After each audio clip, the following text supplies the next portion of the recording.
Welcome to Media Path. I am Louise Palanker. And I'm Fritz Coleman. Fritz and I are here to tell you what we've been reading and watching this week. Plus, we are thrilled to be welcoming Taylor Williamson, who'll be coming right up. But first, Fritz, what have you been watching? Well, I have two documentary films this week. One is one that will be of larger appeal than the second one, so I'll do the larger appeal one first. It's Belushi. It's the story of John Belushi. It's on Showtime right now. They're rerunning it ad nauseum, as they always do. This is the life of maybe the most notorious of the original Saturday Night Live cast members. First of all, the format is great. There aren't a lot of talking heads. The key commentators, like his wife Judy, Dan Aykroyd, Ivan Reitman, John Landis, the other people in his life, are all done in voiceover. And it sounds like they did a lot of the interviews on the phone, which was just kind of an interesting rough and raw concept. But Belushi was rough and raw, so it was perfect. What's fairly common about this film is it's the classic American story of overindulgence and self-destruction. Everybody knows the details from the endless news stories about the reports of his drug use when he died at the Chateau Marmont. The interesting insights for me were this. First, how everybody knew he was destined to be a star from his earliest days with Second City.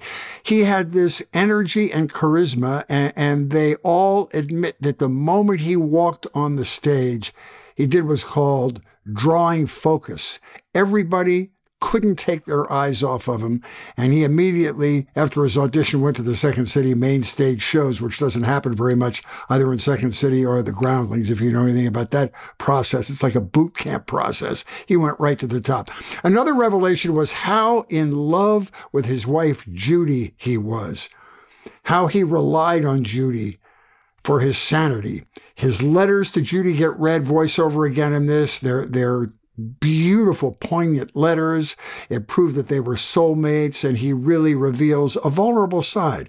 And the last interesting thing to me was the pressure he put on himself at the peak of his career. Remember, there was a confluence of events. The moment when Saturday Night Live was at its hottest, at its peak, while at the same time, Belushi was in the #1 movie in the country, Animal House, and simultaneously, they had the #1 album on the charts with the Blues Brothers. So as an artist, he put all of this self-imposed pressure on himself, and it was what drove his drug use and ultimately his death. But you come away wondering what you always wonder when somebody really talented dies early. Where would they be if they were still alive? Would he be like a Marlon Brando character and one of our most lauded actors? Well, I have a question about the self-destruction and what people knew and what they chose to do or not do. Do you think that when someone is that famous and powerful and that man of the moment, that they're more indulged and that people are more willing to give them everything they need but don't need in a way? I think that's part of it. I think it's part of the narcissistic personality complex. When we're also intoxicated by fame, does that accelerate the self-destruction of someone who really should be told no? Maybe. I have another theory about it too, and that there's a certain damage to the soul of souls of many comedic performers, and deep in their heart of hearts, they truly believe they don't deserve the accolades they're getting.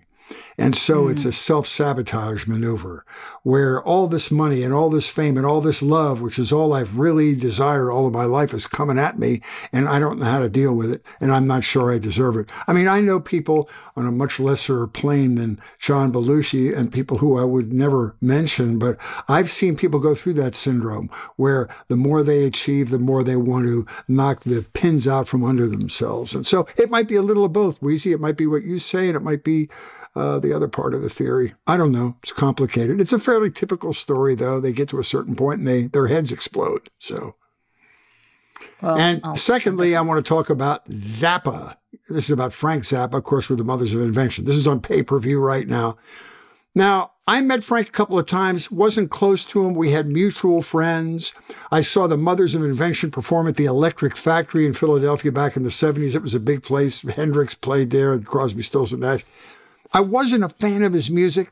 I didn't really get him, But I think he does have a place in our cultural landscape. He was pivotal in those big First Amendment arguments about the parental labels on records. You remember that? He testified in front of Congress. Al Gore's wife became the arbiter of everything that was acceptable in the world. She decided to be the spokesperson for that. And he went and countered that in this testimony before Congress.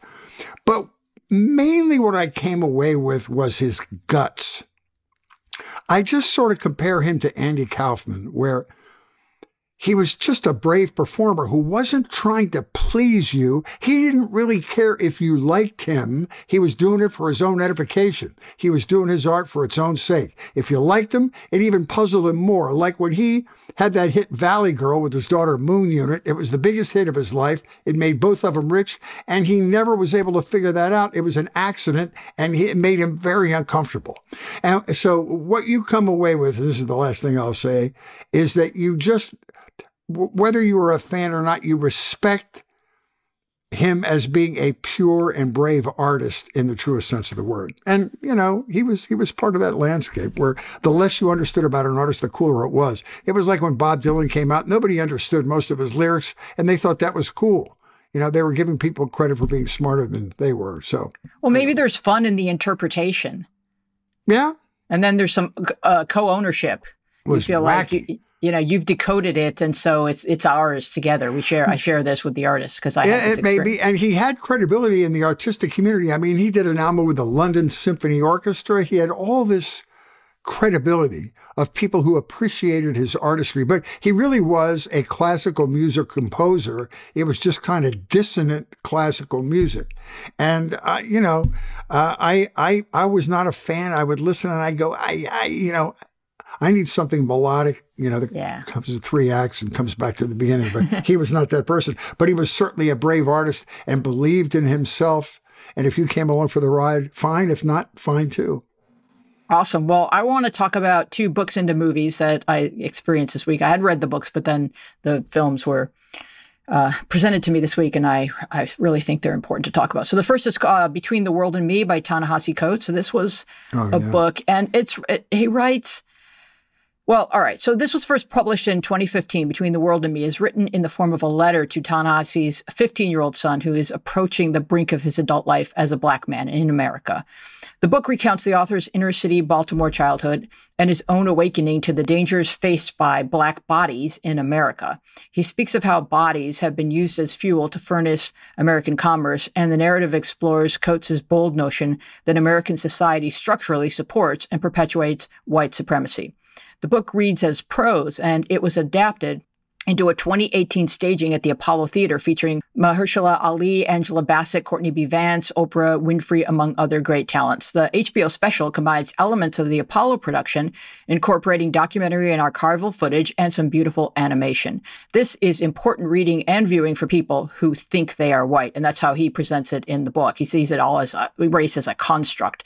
And I'm going to read to you a quote from the book just so that you get a flavor for how Ta-Nehisi writes, because it's brilliant. But race is the child of racism, not the father. And the process of naming the people has never been a matter of genealogy and physiognomy so much as one of hierarchy. Difference in hue and hair is old, but the belief in the preeminence of hue and hair, the notion that these factors can correctly organize a society and that they signify deeper attributes which are indelible. This is the new idea at the heart of these new people who have been brought up hopelessly, tragically, deceitfully to believe that they are white. And that's from Ta-Nehisi Coates, Between the World and Me. That's great. It's on HBO right now. They're rerunning that a lot. I haven't seen it, but I can't wait to see it. It's really profound, and I think it's really important for white people to pay better attention to their own white privilege. And then the next book into movie is Hillbilly Elegy, the book by JD Vance. JD Vance is a former Marine and Yale Law School graduate who in 2016 wrote a powerful account of growing up in a poor Rust Belt town, which offered an inside deep look at the working class white America whose grievance was believed by many to explain the election of Trump. JD Vance tells the true story of what a social, regional, and class decline feels like when you were born with it hung around your neck. JD's grandparents joined a generational migration from the poverty of Kentucky's Appalachia to Middletown, Ohio. JD's childhood is wounded by the dysfunction, poverty, violence, chaos, and substance abuse cycles that trail them from Kentucky. While the book explores the social and political histories, ideologies, and values informing the thoughts and behaviors of working-class whites, Ron Howard's film focuses on a young man's struggle to build a stronger, healthier life for himself while navigating the constant pull of responsibility for his toxic family. It's on Netflix. So a lot of people are sort of complaining about the film and that it doesn't say enough, but really I think a film adaptation of a book by necessity has to find a thread and a focus and a through line and tell that story. And so I felt that Ron Howard very effectively did that. I agree with the criticisms. I read the book and I loved it. I thought it was the most personal and real reflection of the forgotten blue-collar Appalachian culture that was one of the main bases for Trump's support system. The movie, to me, and I will say the acting was spectacular, was about a dysfunctional family with drug abuse and a kid who was able to resurrect himself out of it. And I thought that the movie was a lot more ordinary than the book was. The book, to me, was a great sociology study of that part of the United States that all of us who have been perplexed by the whole Trump phenomenon have been trying to figure out. So it was a good movie, beautifully acted. And if you saw at the end of the film, they had pictures of the actual people. The casting was so dead on with the look of these people. It was scary. Yeah. But I felt like Glenn Close got herself to look more like his grandmother than his actual grandmother. Yeah, looked. It's really worth seeing, but it's always the problem you have when you cast a movie in your brain before it comes out and then you're disappointed. Yeah. It was a good movie, but not for the reasons the book was good, I thought. Are you ready to welcome my good friend Taylor Williamson? I'm really looking forward to talking to Taylor. I'm super excited about it.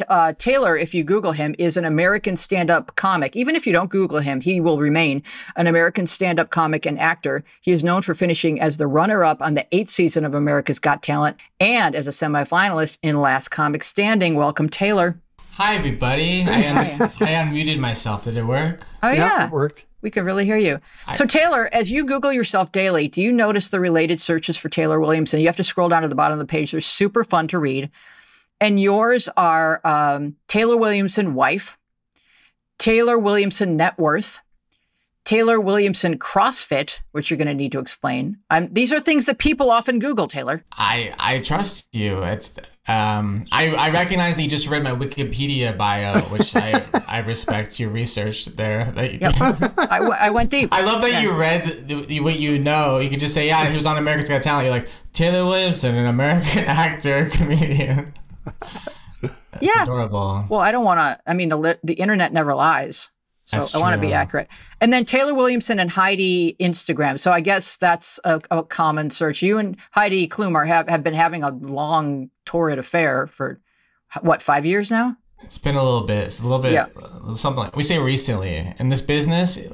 You guys know you did something cool in your career, and people are like, how long ago? You just go, it was recently. Yeah, it just happened. Yeah. So, but you started out, now I met you at the Improv. You were maybe 17 or 18. And what I noticed instantly about you was that you had this, what it felt like to me, this innate timing that a teenager doesn't usually have in stand-up. And I remember asking you if you played an instrument because I just couldn't understand how this was so natural to you. But tell us about how you went about developing your style, your point of view. Yeah, it's one of my favorite compliments I got. It's not really a compliment, but like it made my heart happy. Like I don't know why, but like that's I'm not. I mean, it made me. Thank you for saying. I'm not. I feel like I'm like hey, it wasn't a compliment. I like that you said that to me. It stands out to me that you said. You asked me randomly, do you play piano? And I was like, what? And like you could tell that, and I was like, it's very interesting to me how things can lead, like being forced to play piano against your will as a child can lead you to being. But there are rhythms. There are rhythms to comedy, and it takes a certain amount of courage when you're that new to it to take that pause that's effective in terms of comedic stylings. And you had that, and that's what was so astounding to me. Oh, I love that. Thanks. Yeah. What was your question? Just keep telling me how you went. How did it become so amazing? Yeah. Well, how did you develop your point of view and become amazing? You watch people that are better than you'll ever be, and you just copy them, and then people go, "Stop doing that! You're copying somebody." And you go, "I didn't know." But I never copied jokes, but I copied like accidentally. Like I wanted to be like Mitch Hedberg. Then older people saw me. They're like, "Hey, you remind me of Stephen Wright." Then I was like, "Who's that?" And then I looked him up, and I was like, "Oh, he's amazing," you know. But I was inspired by people who were inspired by him, you know.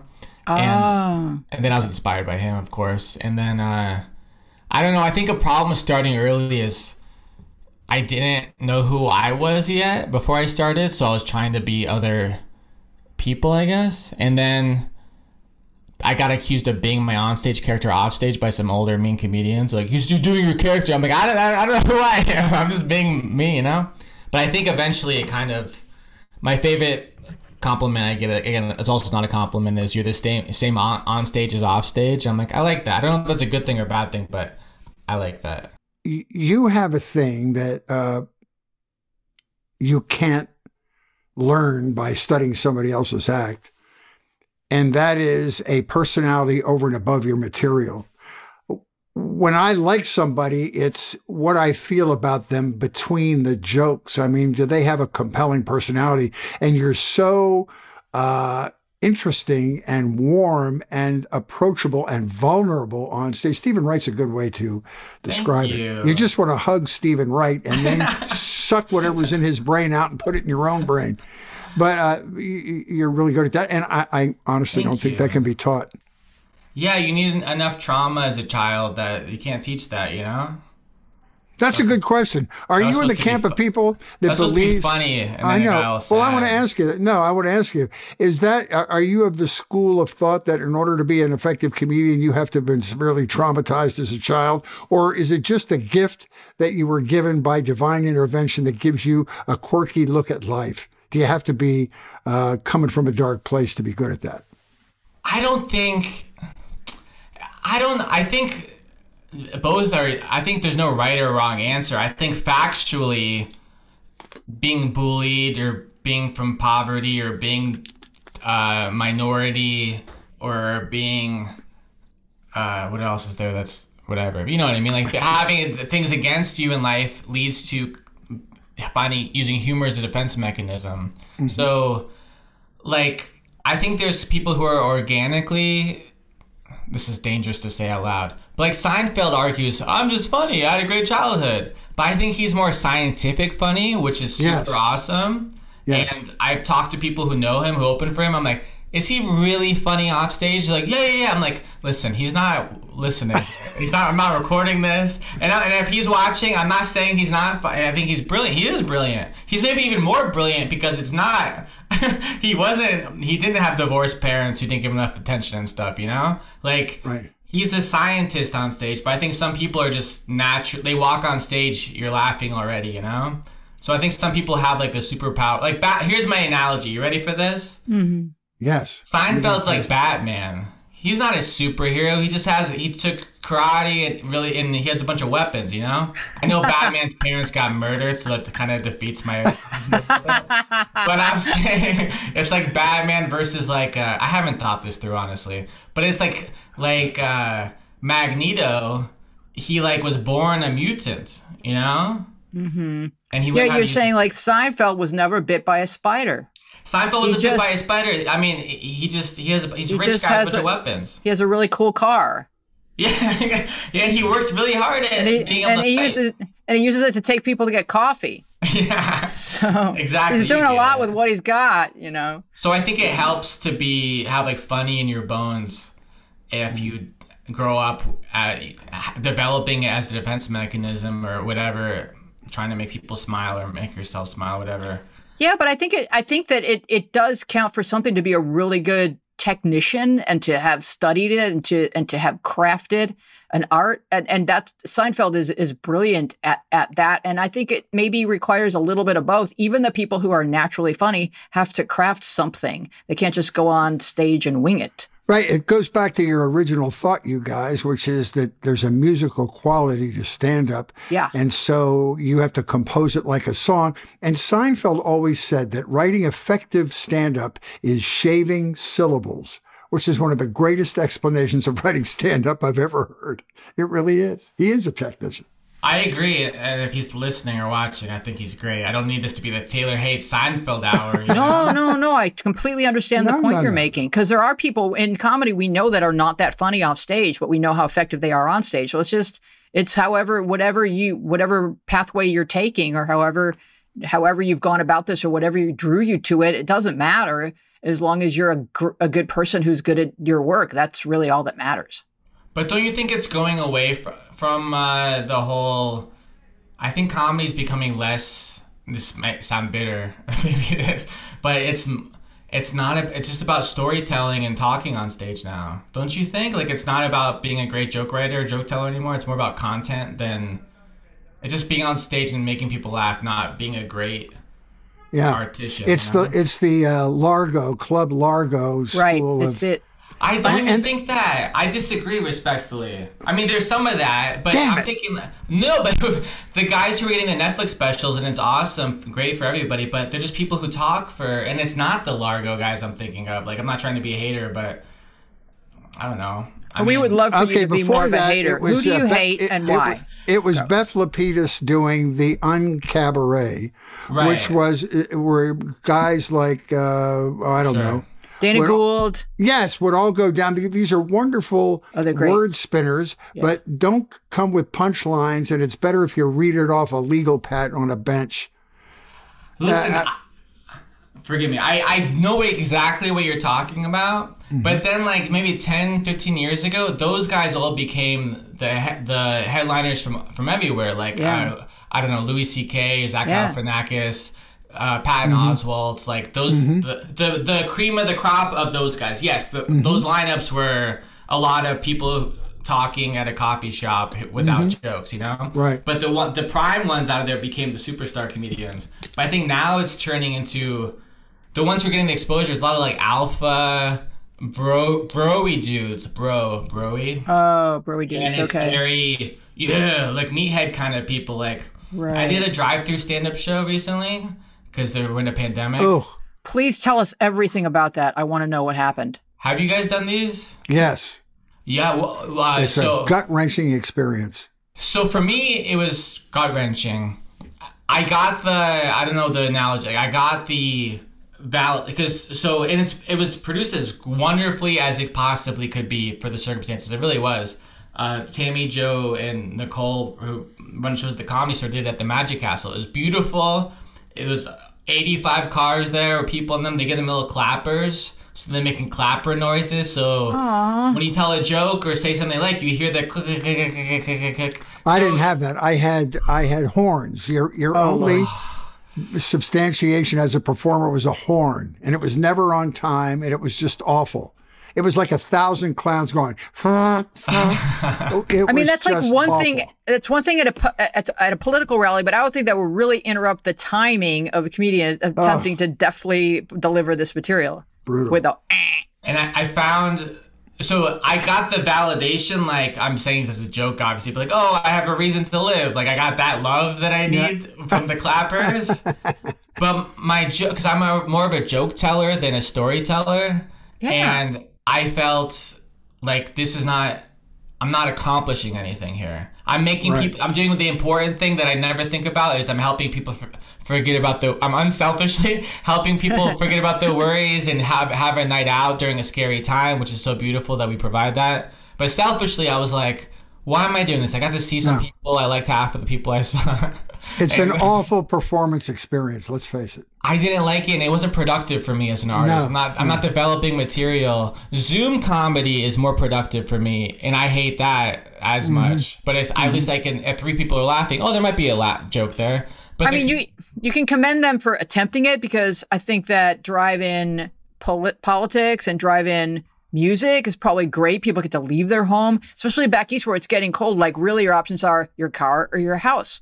or a wind chill factor that's like, you know, could induce death. So it's getting really hard for people. So if they could go in their car somewhere and see a thing and then come home and their home feels new again to them, that's awesome. But it should be music. I don't think comedy lends itself to that. But I agree with you, but we're wrong though. I mean, it's because everyone else loves it. So oh, you really? know what I mean? Okay. So I mean, the crowds love it, and you know, outside of California, people are able to sit out in their car and tailgate and sit outside their car and stuff. So what would be? Well, I guess you just have to kind of like adjust your timing to like instead of hold for applause, hold for honking. You know, hold for whatever people were doing at your show. You just have to not address it and pretend like everything's fine, like you're like it's like you're performing at an industry showcase and there's agents and managers came to see you and there's there's 3 people in the crowd. You have to act like you're on Johnny Carson. Like I did that. I've done 3 shows since March outside of my house, and one of them was the Laugh Factory. It was a no audience show. They paid us. I was gonna say no, honestly. Like they called up, said you want to do this Laugh Factory show for people in hospitals and stuff. I was just like, I'll be sad afterwards and I'll hate myself and I'll be mad. I love people in hospitals and love to send them my clips, send them my tape. They don't need to see me. But then they said, this is what a piece of trash I am. They're like, well, Earthquake and Craig Robinson and Tiffany Haddish are doing it tomorrow. Do you want to come do it too? I'm like, yeah, of course. I'm a legend. I agree.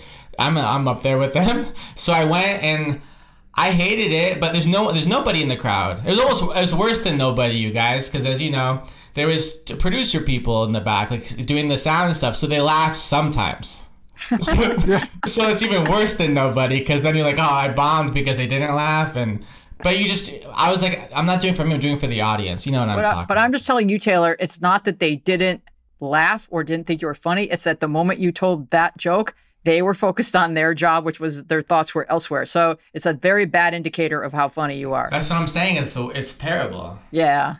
I know. So it was televised, and then kids in hospitals got to see it. It was really sweet. They supported comedians during a scary time, and they put it on. They streamed it on all the online for people around the world to watch. And the big selling point was hospitals in Israel. Hospitals in Israel, which you know we care about those ones, of course, because they think that comedians in English are hilarious. That's just their thing. They speak English in mostly Israel. Mostly do. You wouldn't know. You're not Jewish. You wouldn't know. I am Jewish. I'm pretty Jewish, but I know we did a JCC show. Yeah, that's right. That's where we've had most of our long talks about your childhood and your and where I met the guy from Home Alone 3. You did. We've had some interesting shows with road trips involved. But what I want to know, like from you and Fritz, is like, what's anything that comedians are able to do right now? Is it to hunker down and write? Is it to podcast? What are the hidden blessings of this pandemic for you guys? I'll let you go because I don't know any. The opportunity to write. And the other thing is about Zoom comedy, even if you tank, you don't know, so it doesn't assault your self-esteem. You can fantasize that you're killing and just go on to the next thing. You have no sense of how badly you're doing. But it's a very hard way to try new material. And it's hard. But I've used the opportunity to do a lot of writing myself and appreciate it. The only good thing that's happened to me is my cousins. I told them I'm sad. I live by myself, which was the coolest thing to do as a single man living by yourself until the pandemic happened. And it's like, I'm so lonely. But my cousins and their kids have this adorable puppy, and then they know I love him, so they let me. Oh, there you go. So I get to hi, Chase. Hi, Chasey. Hi. He's named after Paw Patrol. Okay.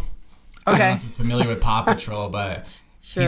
he's the police officer dog, which was a little controversial a few months ago, but I think he's back in. I was worried he was going to get canceled, but oh yeah, you do have to worry about cancel culture when you tweet, right? Have you ever accidentally tweeted something offensive? I'm talking about the dog getting canceled. I know the dog tweets offensive things daily. I know him.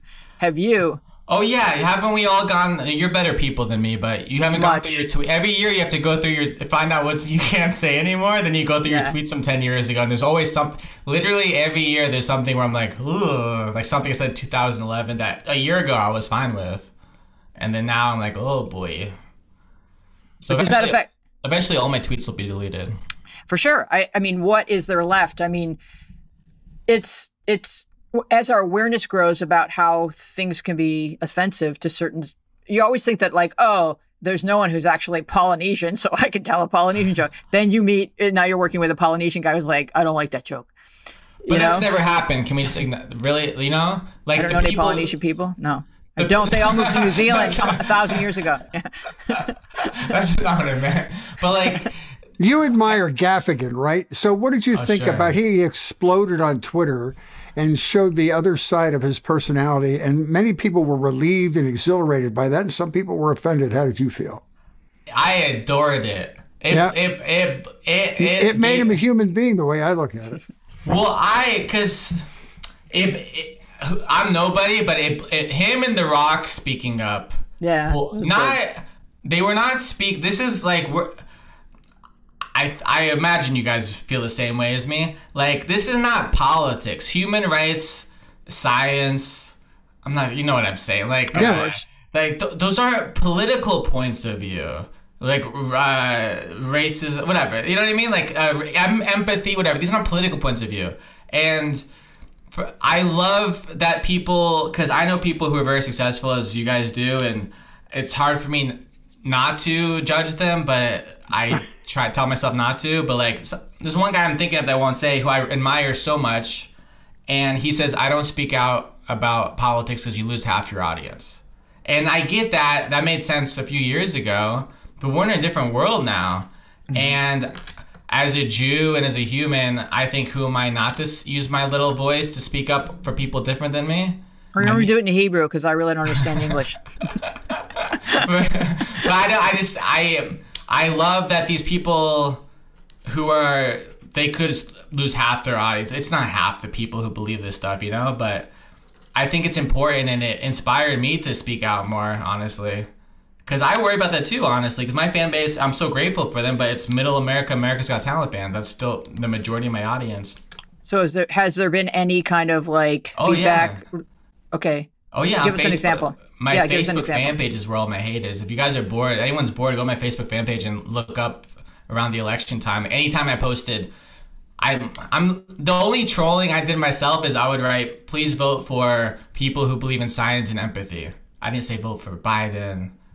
That's a pretty radical statement, my friend. I'm not surprised that you pissed off the whole country. People, right? People, I get racist stuff. I get anti-Semitic stuff. Like, people just, they're so, it's really scary, but I think it's good that people are, the analogy, I guess, is that Klan members aren't wearing their hoods anymore. They're just proudly ignorant, racist, and it's terrifying, but I think it's, I don't know. And the way I'm like, especially now, like, I was staying off politics, especially. I really am not, on a stage, I'm not a political comedian at all. I don't talk about politics at all. Like, but in real life, I'm very passionate about things, and on social media, like every few months, I post about something that's important to me. And where am I going with this? But now I'm at the... Let me ask you why you don't talk about politics. I don't talk about it because the shelf life is so short, it requires too much writing. Yeah, no, I'm lazy. Like, I'm not to call you lazy, but I'm lazy. Where, like, I hate writing a joke that's political and topical, then I can't do it anymore. And I don't know. I just don't... Maybe, I don't know, like, my dream, I've had a lot of things I really wanted. Like, I would have loved to have been on The Daily Show doing that kind of stuff. Yeah. But I don't know. I haven't really thought about it. It's just not funny to me, maybe. And I'll tell you, I think the clubs have dictated staying away from it, because I've seen brilliant comics. And, you know, I love to watch a guy perform, even if I don't believe in his political bent. If it's a well-crafted joke and a funny observation, I just love it and I laugh at it. But I think the clubs, the audience reaction in clubs has been so negative to political jokes. You don't even have to do a punchline to a Trump joke in a club now. All you have to do is say his name or suggest that you're talking about him, and you hear, woo, and you immediately, you know, you've been there. It's a volatile time, and I think that's made a lot of comedians who might otherwise be slightly more political stay completely away from it. Well, yeah, I mean, maybe I'm still stuck. I am in many ways. I need to reset my brain for my goals and stuff, because the world has changed so much since I started 17 years ago, but especially now, like, I mean, I'd love to hear your thoughts on this. Like, when Twitter came out, I was like, what do I have to do now? I mean, I can't imagine. I mean, I have so many questions for you guys, but I'm just rambling at you. What's my point? I want to talk about the AGT experience. Okay. You know, because I'll tell you why. The props I give you, and again, your personality showed it was so great. I think it's the times when you're interacting with the panel, and that makes me like you. It's not the prepared stuff that you've worked on for a long time. It's the way the audience reacts and how you respond to sometimes their innocuous questions. But I just have a firm disagreement with competitions when it comes to stand-up comedy. It seems like an unnatural act. For me, being in your position and for you to do well was phenomenal, but it would be a gut-wrenching experience for me to be out there and be judged not only against the panel, but against everybody else in the competition. I would not do it well. Was it hard? How did you feel about it? Yeah, it's terrible. I mean, I'm so grateful to the show and the producers, and it changed my life. And I don't know if I would have been where I am if it wasn't for that, you know? Because it was 10 years of people not giving me opportunities. And then out of the blue, I got this opportunity. So I'm grateful that it exists, you know? And it's the platform. But yeah, the competitions, judging art is gross. But it is what it is. The comedians, the artists who go on the show and do well are the ones who accept it is what it is. And the ones who go on like, I'm a comic, I'm not going to play it. If you don't play the game, then you go home. Right. The ones who go on cynical and they don't adapt to it. You have to adapt. You're on a family show. It's not about being a great stand-up. It's what you said. It's about people liking you. It's a likability contest. Exactly. What I think that Taylor was the perfect AGD contestant because he took all of that time in between his acts, because you don't get to perform that often. It's not like American Idol where you perform every week. You don't get to perform all that often. But he took every moment of conversation with judges, every moment backstage, and he was armed and ready. And he had material, and he was ready for every moment, so that people fell in love with Taylor. That's exactly what I'm saying. Not just Taylor's act. I think that's what wins over the audience. That was great. And he every hand that he was dealt, he played perfectly, including up to tell Fritz the story of the finale, how they wanted you to do material that you had already done. Taylor, tell Fritz how you handled that. Oh wow, you have a good memory. Yeah, they have I don't know if they still do this, but back in my year, they had, in the finale, they had performers had to repeat a performance they've already done before. And the producers, they're not evil, but they're not thinking about you, you know? They're just like, all right, so the guy who sings a song about Cole, the country singer, he'll instead of acoustic, he'll have a whole band behind him, you know? And like the opera singers will do the same song, but they have lasers and they have an opera behind them or whatever, you know? And like, they'll have a choir. And like, but they're like, for me, they're like, just tell the same jokes again. Like, comedy doesn't... I was really, like... I was overthinking it too much, but that helped me on the show. But I was like, oh, the crowd's already heard those jokes. They don't remember my jokes from the audition. You know, like, I don't know, but I was like, I can't repeat my jokes. That's crazy.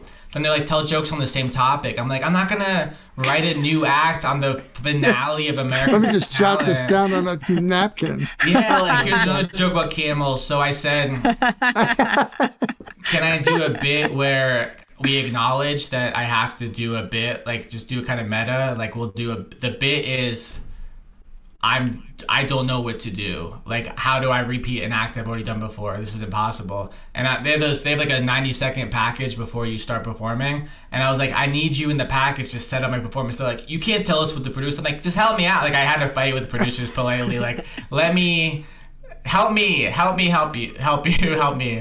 And then I was like, can I steal the choir from the opera? They're like, well, we don't know what order they're going. I'm like, I understand, but somebody's making the order. Can we find out who's making the order? So they can I borrow your choir?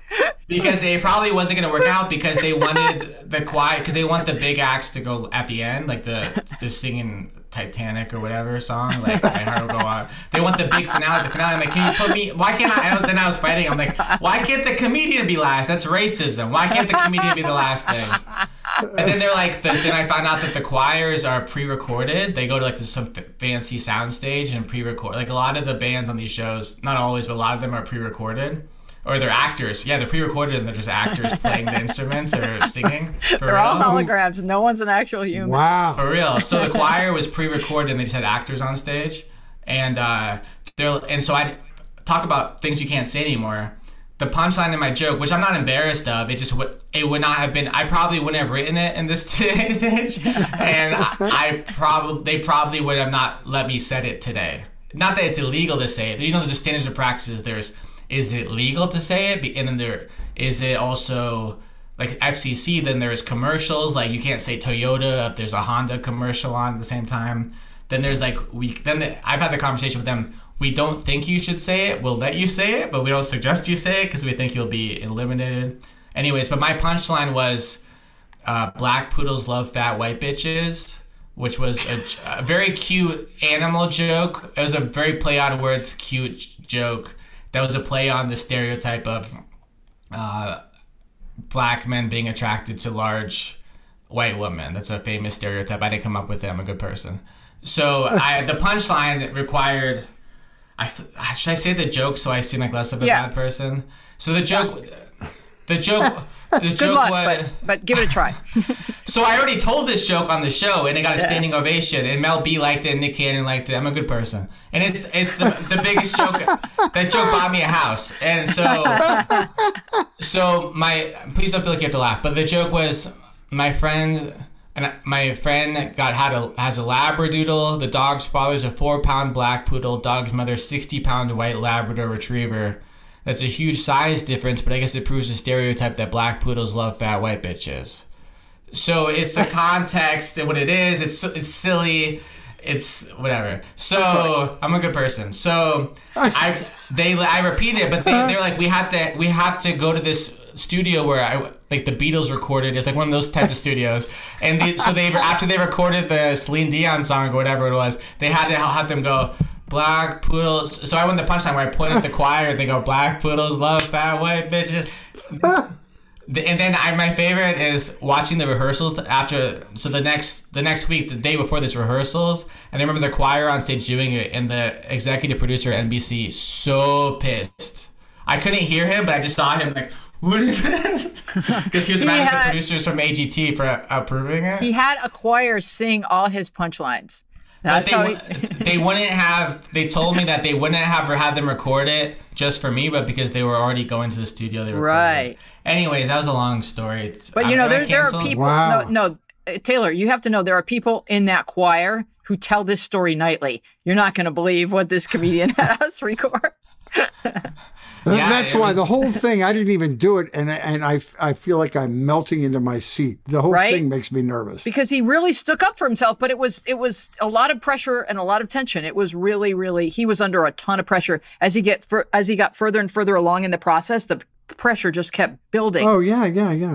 And how many sets did you end up having to do, start to finish? I think 9. Wow. And then the craziest thing we did was...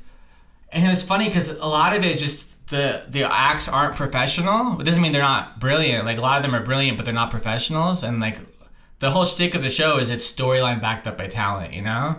And a lot of them haven't performed on stage before and stuff. And I was desperate for my career. Like I wasn't like, everyone's like, oh, this is fun. And like, this is not fun. This is my life. I need this so bad, you know? Oh, yeah. And like I was on in one of the rounds, I was elimination round. Like talk about like drama. Like they put me up against an 11-year-old little country singer girl, and they said one of you two is down to you two, and like they're like, why do you think you should go through it? And I always want to be like, because she's a freaking child. I need this. I never had such negative feelings towards a child. I felt so bad. And then, go back to middle school and let me work on my career. Yeah, for real. And it's funny. But in the finale, after the results are in like that final episode results show, I got to be paired up with James Lipton, rest in peace, the legendary dude, and we spent the day writing a whole sketch to do together, like a fake interview basically that looked real, but we pre-wrote it. And I was fighting on who to use. They're like, it doesn't matter. It doesn't matter if it's good. It doesn't matter who. They picked somebody for me already, and I said no because I didn't feel comfortable working with them. That was the only time I was a diva, really, is I said I refuse to do that. I'm sorry. Because it was negative. I didn't want to be mean. It was like a roast. They wanted me to roast the judges, and I was like, I don't want to. Like I presented myself as a silly, cute whatever I pretended to be. Yeah. That was your appeal. And I didn't want to be mean, even though I love roast in many ways. But they're like, well, we already hired somebody. I'm like, well, I'm not going to walk on stage. Yeah, so they were like, the hardest thing I did was that, because I didn't have jokes. You know how it is. Like, we already have jokes written that we have an arsenal already for the stand-up part. But then I had to write a whole new thing and just try it for the first time at Radio City Music Hall. And oh my God. But it was like you said, all right, I have my point of view. I have who I am on stage. I have my values. I have whatever I want to present to the world. And now they're taking that raft of me and putting it in this wild river, rolling rapids. And I have to figure out how to stay me and stay afloat and still stay me. And you didn't have managers, anyone pushing for you. It was all you, Taylor. And you remained true to yourself throughout that process. That's what I found just so incredible. You're so nice, and you were so supportive. I remember talking to you in my hotel room in New York, and you gave me really great guidance, and I appreciate it so much, for real. It was like he'd be like, "I can't hear you. The dancing poodles are barking," like that. As they whittled it down, like, you know, there's just so many people in the show at the beginning, right? So talk about how it transformed your career, Taylor, about how your life changed, because you said it was a launch point for you. What happens after that? Your bookings get increased, your take increases. I mean, good things happen. Well, now my career is over. Okay, well, for that moment in time after the show, what happened? Well, before that, yeah, it was the cartoon of, I went from, I never had a day job. Like, I had that going for me. I regret it, honestly. Like, I lived it like a peasant, because I'm an artist, and I was lucky out of college. Since I was 17, I in high school I had a job, but like as an adult, I've never done something besides stand up. But I was struggling. The year before was the worst year of my career, except for this year, and I made like $10,000 in the whole year, and like I was about to have to get a day job for the first time. Like, poor me, but like I dropped out of college because Todd Glass told me to drop out of college, and I listened to him, which you should never do. I love him, but I remember I saw him recently. I'm like, you're such an idiot telling a 20-year-old child to drop out of college. But he meant it because he thought I was good and wouldn't need a backup plan. But it's not good when your favorite comedian tells you to do something because you believe them, you know. But it worked out kind of, and he was right. Thank you. I don't know, but I moved to New York. I did other life things that were great. But I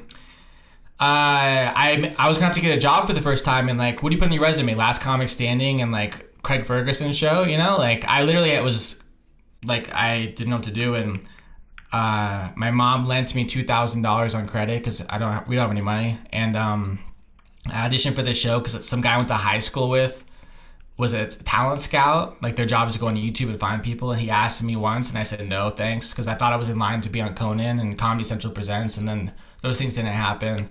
Then I was like, hey, is that thing still available? Like, if I had gotten Conan, like one spot on Conan, I probably would have been one of these guys who was on Conan once and no one cares, you know? And like, but my ego would have kept me from doing America's Got Talent, because it's scary. Like, it's a larger audience, for one thing. It's a larger audience, but also the risk. I was so vulnerable. Like, if anyone's bored to watch my audition, I didn't have makeup. Like, you're on your own on the audition. I dressed weird. My haircut looked weird. I had acne in my face. I didn't have makeup on. Like, because I was like, the more effort I put into this and I bomb, it's going to break my heart, you know? And I've seen those videos of people getting booed off stage. It's like it's like Def Comedy Jam, and it's really nasty. Like, they encourage people. My seasons, they didn't. Since Simon Cowell's been back, it's been more negative because he's in charge of it, and that's his style, and that's what people want too. So forgive me. There's some very talented middle school girls, and you know they're coming for you. But I couldn't deal with the crowd like booing me, and like, and Howie Mandel and Howard Stern saying you suck, you're bad at comedy. It would have crushed me. So that's how loved you. That's how desperate I was. I went on their show, and it went well. Anyways, it went great. Answer your question that. So I went from nothing to, I was on the road 4 months so we did a 2-month tour right afterwards, like nonstop on a bus, doing all, like the Greek theater and all these amazing places. And then I signed with these people who pushed me to go on the road nonstop. So I was gone 5 days a week for a year, basically. I went from nothing to too much, honestly. So that whole tornado, like all that cliche stuff is true. And basically every cliche thing happened to me after that. But I've had a bunch of almost things since then. Like I had a pilot for Spike TV with Tom Beers, who did Deadliest Catch and Ice Road Truckers, and I had some really special people taking out like my own Curb Your Enthusiasm type show. And Craig Ferguson was producing a show with me for a year. Like I've had the classic almost, which means nothing stuff. And this year I was about to have the best year of my career. Fox Sports was going to bring me on to be like a WWE goofy correspondent, like on Fox Primetime on Saturday night, doing like goofy wrestling, like with Jimmy Kimmel or Cousin Sal and Frank Caliendo did for NFL. I was going to do for wrestling. I've always loved wrestling, but I was supposed to start WrestleMania for 80,000 people in Tampa at the auditorium, whatever. But but it's still gonna happen, right? I don't know. I mean, Fox fired their whole WWE division, so it's very frustrating. So I was like, after all these almost things, it's just how this business goes, you know. I was like, I'm so grateful to still be the America's Got Talent guy. Like it's been years, you know. And they bring me back. I was on the show last year, so it's kept me alive. It pays my bills, and the show's still on. It's still the #1 show, so it's not embarrassing, but I just don't want to be that guy who's 30 years from now like, hey, how's Heidi Klum? I'm like, okay, you know? No, you won't be. I think your personality, you will succeed on everything we've talked about, which is you are a presence over and above your jokes, which I think is the key to everything. The guy I use as an example, and don't be offended that I'm comparing you to this person. No, it's Arsenio Hall. If you would listen to his stand-up or read it off the page, it would be moderately funny. But his personality was so strong, and that's what drove the show. The big smile, you couldn't help but be engaged by this guy. And it wasn't about his monologue jokes. It was about this character, this personality, and I think you have that in spades. And I think thank you. That means the world to me. Thank you. I'm sorry to talk over you. And you have good jokes. No, I hear that. I hear you. Like there's. I didn't mean to negate your jokes. That's not what I was saying. No, I like that. I like it. Thank you. No, you know Dan Mintz? Have you ever seen Dan Mintz? I'm not sure. He's a stand-up. He's not as famous for his stand-up. He's the voice of Tina on Bob's Burgers, the cartoon. But his jokes are so funny that if you quote them, they're hysterical. He's just the dream joke writer, dude. But I like Mitch Hedberg. I loved him because when I say his jokes, they're not funny.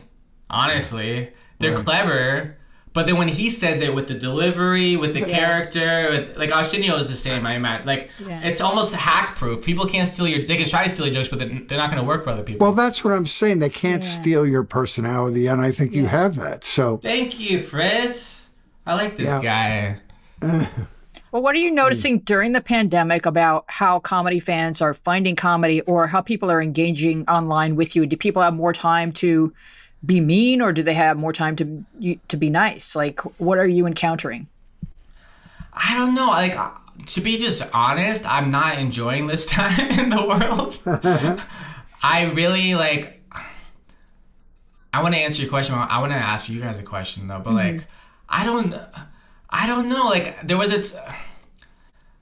know, because I'm not doing stand up. Like, I don't know how to answer that. I think there's more negativity because there is more free time to answer that. Yeah, for sure. But it's not from comedy. It's from political posts, or posts that are considered to be political. Because I'm more pissed. I was pissed 4 years ago. But now it's like, you destroyed my career. Right. You fucking asshole. Personal. This is personal. But it's been personal the whole time. But now it's like, it's not just empathy anymore. It's, now it's my turn to be fucked, you know? Sorry again, I'm passionate. No, I understand. Yeah, but and I struggled with my on stage stuff and my character of like, I don't want to, even cursing on stage. I don't want to talk about it. But I'm like, we're all humans and we're in a trauma, and like I feel disingenuous. I have such a disgust with not being authentic right now. And it's for all my childhood stuff and everything. But it's like Trump really. I don't know. I don't want people. I don't care if I lose money by someone being offended by it. If you don't want to support me, then get out of here, you know? Like, I'm trying to have more respect. Make sure I respect what I'm about. Like, I joined Cameo, you know, like Cameo thing, you guys? Right. Yeah. So they have a roast section they can put you in. And like Gilbert Gottfried, I heard makes $200,000 off of this thing or more, like a year. Oh, so my. there's a business and he's perfect. He's the perfect level of famous because he's Gilbert Gottfried famous for everything, but including Aladdin. So he has the generations of people and like, so hey Gilbert, it's my brother's birthday. Roast him, tell him he's this and that, which is great for him. But I got 2 of those and I'm like, I'm not doing this. I don't want to do this. And I decline, even though I need money. I'm okay. This is a therapy session. I'm sorry. But yeah, I want to ask you, like, Fritz, like, did you ever have, like, not a freak out, but, like, what's, like, a better word than that? Like, of, like, because here's how I feel. I started stand-up in 2003, and at that time, it was the tail end of what a career I wanted. My model, my path, my blueprint I started was Tim Allen, Seinfeld, Drew Carey, Ray Romano. Like, you be really funny for 15 years, and then you get a sitcom, you know? Mm-hmm. And then people pair you up with writers, and you do something, whatever.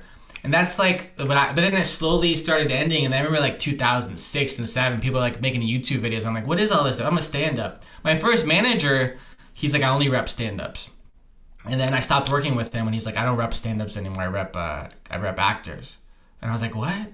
And like then it's Twitter, and now it's like, I feel like it's like a, what's the analogy? I'm bad at analogies. They're all horrible. But like, it's like a boat, sink or swim, really. It's like, well, now you have to do Zoom shows, and like everyone's they're doing these like illegal stand-up shows, which are not, most of them I've heard about are not like social distance properly. Like I did one, and I hate in the green room. I was like, this is not cool. And like the crowd, I felt gross doing it, honestly. And I was like, I don't know that now TikTok. Are you guys on TikTok? No. I'm just like, what do I have to do now? And like, it's awesome because it's like an even playing field. But like, I don't know. I feel a little lost right now in this whole thing. What do I do? Do you ever feel like that? Because it's happening to everybody. You'll come back because you still have what a lot of people don't have, which is you have a great joke writing ability, and you're fun to watch, and so you'll be fine. Thanks, buddy. I got this dog. That's all you need. You got the dog. Take the dog in there with you. Well, I think, Taylor, what's happening is that everybody, including you, has a lot of time to think and fret. You know, this is a time to fret. And so what I want you to do is every time you feel yourself fretting that, oh, I don't know how to do TikTok, or I'm not on this platform, or I said no to roasts on Cameo. Every time you feel yourself going down the threat path, put on the brakes and say, this is not permitted. Turn the car around, come back out, and do some writing. Call someone you love. Have a conversation with a friend from high school that you haven't spoken to, who needs to hear from you, because everyone's home. We're all home. So you could be doing something positive when you find yourself fretting, put on the brakes, turn the car around, and come back out. You're not. Yeah, you would be a great character for your own sitcom. You should write yourself a couple of spec Your scripts. talent isn't going anywhere, no matter where technology goes. Your talent is not going anywhere. Even if you asked it to, it won't leave you. It's like that dog. The dog's going to leave me tomorrow. Well, then, it's unlike the dog. No, listen to Fritz. He says wise things. No, I love it. No, it's just very... And this is not speaking from bitterness. I'm just sharing. It's interesting. Like, it's very... I don't know how to say this. It comes off bad saying it, but what I'm told... I don't know. I don't want to say it. But, like... I'll tell you, this is what producers and agents say to me. I didn't come up with this. I don't believe it. But like, I'm like, I want to sell, I've done that. Like, I have a show that I'm really proud of. I want to take out. They go, oh, you're a straight white guy. Sorry. No one wants that. I'm like, can we talk? What a ridiculous freaking thing to say to somebody. If it's funny, it's funny. Larry David's a straight white guy. Fuck you, man. Just stop it. I love that, but that's what they say. That's literally. I know. Yeah, well, then just say that I'm going to succeed despite those shortcomings, because there's even like at least a couple of straight white guys in Joe's new cabinet. So there. No, but it's really interesting because like I'm trying to be honest with myself, because I'm like, I recognize how ridiculously important it is, like the representation and stuff. So I'm like, maybe it's not my time, but then I'm like, do I have to be homeless now? Like I should still be allowed to. Here's the thing about agents and managers. Develop a limp. their relationship with Sorry, you, is that your dog growling? Yeah. Hey, that dog is awesome. I thought it was my stomach at first. Chase. The dog is like, they need to hire the straight white guy. By the way, like I saying it out loud, because then you get people who are like, how dare you, diversity and all representation. I agree with it all. Yeah, no, I got you. There's a place for everyone. We're just asking everyone to have a fair shot. It doesn't mean that straight white guys have to stop working for everyone to have a fair shot. We just want everyone the whole relationship between performers and representation, agents and managers, is a parasitic relationship. The really good managers and agents are guys that have a sense that the wave of your career is preparing to break. And before you get off your knees and up onto the surfboard to ride this wave, that's when they attach themselves to you. They don't really want to do the work. They just want to ride with you and bear the benefits of your talent and your ability to drive it forward. So who cares what they say to you? You should write spec scripts, write treatments for shows, because you know your personality and your character better than anybody, and somebody will buy it. And then you'll have people falling out of their cars to come and represent you because they feel like you're going to be successful. Don't listen to those idiots. I love it. Thank you. My agents are listening. I don't think you're idiots. Fritz does. All right. No, that's great advice that I wish I got earlier on. Like it's the best advice to give. I think the best advice is don't trust anybody. Don't listen to advice from anybody. But then the other best advice is representation. They're not coaches or captains. They're tools. Like you exactly. I wish someone told me that, because I never thought of that until a few years ago. Yeah, don't look for them to solve your problems. You drive forward and they'll come along when they see money to be made. Yeah. That's really, really good advice. Sorry, you're very talented, Taylor Williamson. So thank you, buddy. This is a good therapy session, you guys. We're happy. We're just so happy. We love you, and we want you to do well. And I know that this pandemic is challenging for everyone. And I think even you just kind of like talking with us about some of your fears and some of your concerns is therapy for other people who have the same or similar concerns about their career. While everything's like, we've pressed pause on life itself. And so Trump broke the world. He broke the planet, and we're going to fix it. That's for sure. We're going to fix it. And then all of a sudden people are going to be starving to go out and see stand-up. You won't believe it. It's going to be amazing. So we did press pause. We're not only going to press play, we're going to press fast forward on your career, buddy, as soon as this thing is through. You'll see. That's very sweet. It's for all, it really, the whole worldness together thing is so cheesy but true. But like, I have a buddy who is killing it. His job is producing live concert festivals. He was last year was the best year of his career. Yeah. He's doing festivals around the world, and now he was telling me he like asked his mother-in-law for money and to help pay rent because they have a kid and they have their bills to pay. And she's like, get a job. And he's like, I have a real job. I'm not some piece of trash. Like, I have a real job, but it's like literally canceled for the next. But he thinks that the festival business, they think next year is going to be rough, but then the year after is going to be the biggest year ever for them. Like the only story, that's a horrible story and it makes my heart hurt. But the only worst story I've ever heard is my next door neighbor who has 3 children under 10. And she operates a business out of her house, which is an event planning business. So not only is she watching her business completely evaporate, she has to be homeschool teacher for 3 kids under 10. And I'm just praying that I'm not home the day her head explodes, because it's going to be really ugly. It's just awful. For friends like yours, it's terrible. It's just terrible. Well, I do see a light on the horizon. We've got a vaccine coming. We've got a new president coming, and I'm sorry about Joe Biden, by the way. I know it's hard for you that he became president. I'm going to be okay, Taylor. I'm wearing a lot of Joe gear, and when it's fun because when you walk around in it, people are like happy to see you, and they're like, "Oh, they like my face." No, they like my hat. Wait, real quick, Weezy, you're a big deal. You know that, right? For sure, yeah. So like you've been pro Joe for the longest of anyone. Yeah. You were in it from launch. Like level 10. I was trying to tell you, bud. Never wavered. It's gotta be I was like, Taylor, it's gotta be the straight white guy. Come on now. But I was like, I don't think this is it. Like, now I'm delighted, but I wasn't, you know, like, he wasn't the one No, that I was really scared. So are you going to believe me what I'm telling you about your career? Wait, hold on, Fritz, what did you say? Yeah. I was really scared. I was like you. I thought, I don't know, because this has all become the power of personality. And I wasn't sure the contrast between Trump's carnival barker attitude and Joe's thoughtful, sort of studied, hesitant, you know, presentation. I thought, I don't know, man. America's too easily bullshitted. I don't know if he's going to make it, but I'm careful. So very Confidence? Thankful. No. Competence? I don't see it catching on. But Weezy, he owes you. He does. I was on board.